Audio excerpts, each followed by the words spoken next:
ദൈവവിശ്വാസികളോട് ദൈവമുണ്ട് എന്നതിൻ്റെ തെളിവുകൾ സമർത്ഥിക്കാൻ ആവശ്യപ്പെടാറുണ്ടല്ലോ. എന്നതുപോലെ യുക്തിവാദികളോട് ദൈവമില്ല എന്നതിൻ്റെ തെളിവുകൾ സമർത്ഥിക്കാൻ ആവശ്യപ്പെടുന്നത് ശരിയാണോ? ഓക്കെ, വളരെ പ്രധാനപ്പെട്ട ഒരു ചോദ്യമാണ് ചോദിച്ചിട്ടുള്ളത്. യുക്തിവാദികളോട് നമ്മൾ അങ്ങോട്ട് ദൈവമില്ല എന്ന് തെളിയിക്കാൻ പറ്റുമോ എന്ന് ചോദിക്കാറുണ്ട്. ഇവിടെ ആദ്യം നമ്മൾ മനസ്സിലാക്കേണ്ട ഒരു കാര്യം, യുക്തിവാദികൾ എന്ന് പറഞ്ഞാൽ ആരാ?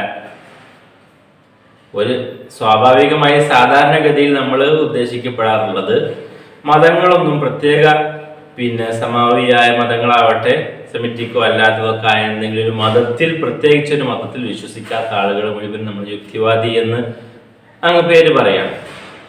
യഥാർത്ഥത്തിൽ ഈ യുക്തിവാദികൾ എന്ന് പറയുന്നിടത്ത് അവിടെ ഒരുപാട് സാധ്യതകളുണ്ട്. അപ്പൊ എല്ലാവരോടും നമുക്ക് അങ്ങോട്ട് തെളിവ് ഇല്ല എന്ന് തെളിവ് ചോദിക്കാനൊന്നും പറ്റില്ല. നമ്മൾ വേണമെങ്കിൽ അതിനെ 2-3-4 കാറ്റഗറികളായിട്ട് ഈ ആശയധാരകളെ നമുക്ക് ചുരുങ്ങിയ രൂപത്തിൽ ഒന്ന് കാറ്റഗറൈസ് ചെയ്തുകൊണ്ട് നമുക്ക് ഇൻഷാ അല്ലാഹ് ഓരോ സെഷനെയും നമുക്ക് വേറിട്ട് തന്നെ അഡ്രസ് ചെയ്യാം.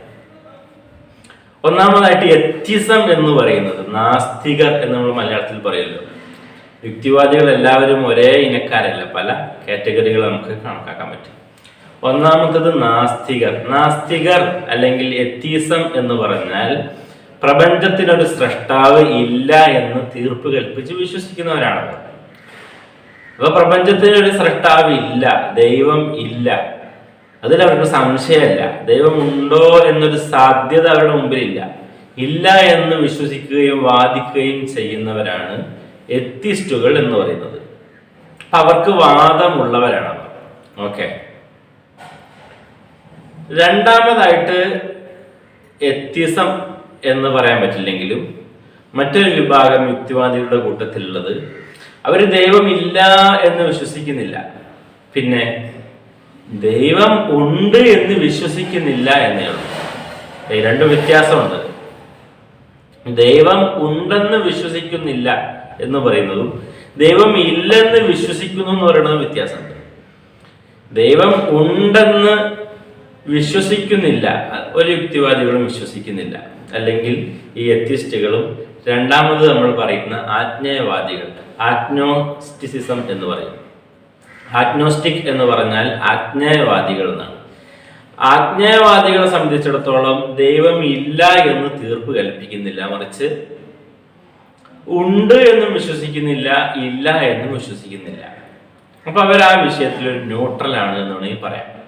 അവരുടെ മുമ്പിൽ അവരെപ്പോഴും ഒരു അന്വേഷണാത്മകത അവർക്കുണ്ടാവും, അറിയാനുള്ള ഒരു ആഗ്രഹം, പഠിക്കാനുള്ള ഒരു മനോഭാവം അവർക്കുണ്ടാവും. ഇവരാണ് ആജ്ഞേയവാദികൾ എന്ന് പറയുന്നത്. ഇവരെ സംബന്ധിച്ചിടത്തോളം ഇവർക്ക് കൃത്യമായൊരു വാദമില്ല. ദൈവം ഉണ്ടെന്ന് വാദമല്ല, ഇല്ല എന്ന് വാദമല്ല.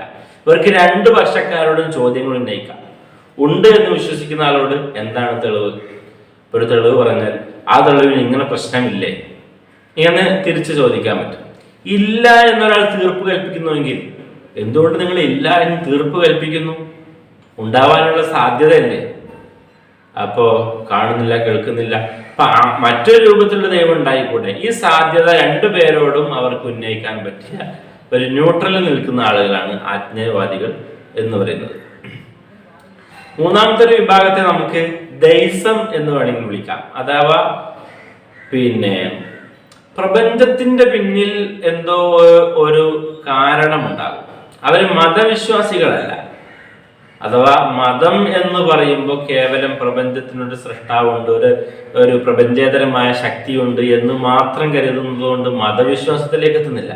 ഇസ്ലാമിലേക്ക് കടന്നു വരാൻ ലാ ഇലാഹ ഇല്ലല്ലാഹു മുഹമ്മദുർ റസൂലുള്ളാഹി സ്വല്ലല്ലാഹു അലൈഹി വസല്ലം എന്ന കലിമത്ത് തൗഹീദാണ് അടിസ്ഥാനപരമായി നമ്മൾ പറയുന്നത്.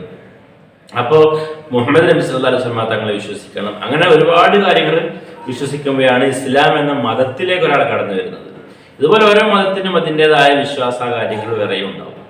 അപ്പൊ ഏതായാലും ദൈസം എന്ന് പറഞ്ഞാൽ ഏതെങ്കിലും മതങ്ങളിലേക്ക് കടന്നു വരാതെ പ്രപഞ്ചം ഇത്രയും വലിയ വിപുലമായ അണ്ടകടാഹങ്ങൾ മുഴുവനും ഉൾക്കൊള്ളുന്ന പ്രപഞ്ചം ഇത് താനെ രൂപപ്പെടില്ലല്ലോ, ഇതിന്റെ പിന്നിൽ എന്തോ ഒരു ശക്തിയുണ്ട് എന്ന് മാത്രം വിശ്വസിക്കുന്നവരാണ് ദൈസം എന്ന് പറയുന്നത്.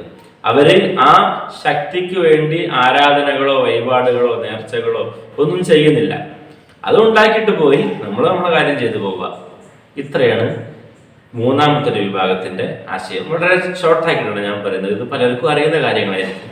നാലാമത്തെ ഒരു കാറ്റഗറി തീസം എന്ന് പറയാം, അഥവാ മലയാളത്തിൽ ആസ്തികർ, നാസ്തികർ എത്തീസം, ആസ്തികർ എന്ന് പറഞ്ഞാൽ തീസം. അപ്പോ തീസ്റ്റുകൾ.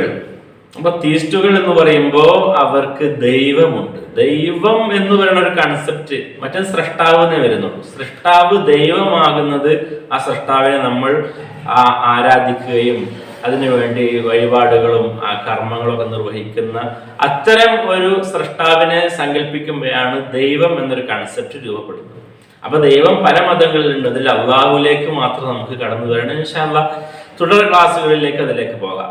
ഏതായാലും അപ്പൊ തീസം എന്ന് പറയുന്നത് പ്രപഞ്ചത്തിന് പിന്നിൽ ഒരു സൃഷ്ടാവുണ്ട് എന്നും ആ സൃഷ്ടാവിനെ നമ്മൾ ആരാധിക്കുകയും അവൻ കൽപ്പിച്ചത് സ്വീകരിക്കുകയും ഇങ്ങനെയൊക്കെ ഒരുപാട് വിശ്വാസ കാര്യങ്ങൾ കടന്നു വരുന്ന മതവിശ്വാസികളാണ് തീസ്റ്റുകൾ.